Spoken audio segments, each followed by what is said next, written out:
বিবাহত অকণমান ঢোল-বাদন পৰিৱেশন কৰিম বুলি আহিছোঁ। আমি যিহেতু নিচেই চালুকীয়া, সেই হয়তো আপোনালোকৰ আগত এই ঢোল-বাদন পৰিৱেশন কৰোঁতে অনেক প্ৰতি ভুল ভ্ৰান্তি ৰৈ যাব পাৰে।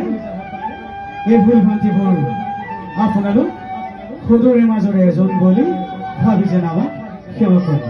আমি বিশ্ববিখ্যাত ওজা মহাই ওজাৰে অনুপ্ৰেৰণাৰে মোৰ গুৰু শ্ৰী ৰঞ্জিত গগৈদেৱৰে আশীৰ্বাদ লৈ এয়া আমাৰ অনুষ্ঠানে আৰম্ভ কৰিবলৈ লৈছো।